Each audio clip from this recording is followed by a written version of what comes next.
From Bible study to cold case, more than 2 decades after a young mother is murdered, police are still searching for whomever is responsible.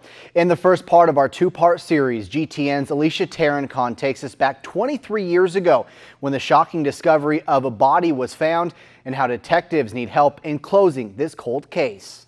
January 16, 1992, a typical Monday night in Gainesville, where locals flocked to Bible study at the United Pentecostal Church. Among the regulars, 30-year-old Judy MacFarlane. After class, detectives say the mother of 4 was offered a ride home from the church minister. She refused, choosing to walk home instead. She was last seen picking flowers in the rain. After a week went by without hearing from her, Judy's family grew concerned. I start thinking about, oh wait, we would have found her by now, we would have heard from her, but you always try in the back of your mind to keep believing she's okay, they'll find her, she's got the kids, she'll be back, I know she loves her kids, she wouldn't leave her kids. But in part of you knows something's wrong. Judy had just moved into the Meadowcrest apartments a few weeks before. She was recently separated from her husband. She was taking classes at Santa Fe College studying industrial engineering. It had been a tough couple of months for the family. Back in December, she was living at her mother's house when a fire broke out. It's 3 days after Christmas, and we pretty much lost everything in the family home. Without a job and little money to support her kids, Judy had her children stay with her cousin. Back then, she just was probably overwhelmed by this set of circumstances. And it was not in the greatest neighborhood, and it would have been a very difficult place to raise 4 young children.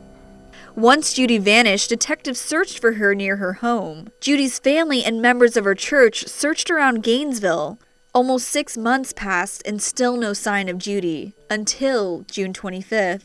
It was a warm Thursday afternoon. A Department of Transportation worker was cutting grass near a retention pond off Northeast 39th Avenue. That's where the worker spotted something unusual in the water. They described it as a huge rag doll. So they literally went over to it and they had like a pitchfork and they just gently touched it, and it was a human skull. Gainesville police and Alachua County Sheriff deputies were called. When they arrived, they pulled out what was left of human remains. The medical examiner needed to compare dental records to ID the body because it was in such bad shape. Judy's niece Shirley had just come home from school to hear the family's worst fears confirmed. I went back to the apartment with my aunt Jeanette had got as well and my granny was there, very, very emotional. You couldn't really understand her. And my Aunt Jeanette told me that my mom was on her way. And I said, why?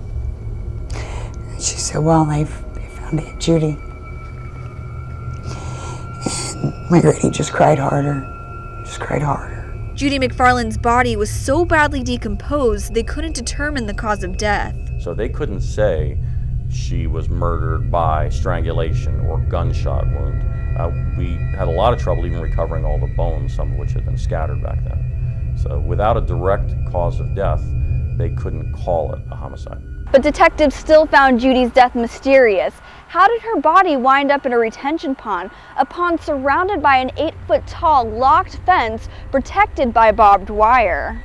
It sure seemed like a very covert place to place a body, to conceal a body, in very close proximity to where she disappeared. Reporting in Gainesville, Alicia Tarancon, GTN News. And tune in tomorrow night as we continue our 2-part series on the mysterious death of Judy MacFarlane.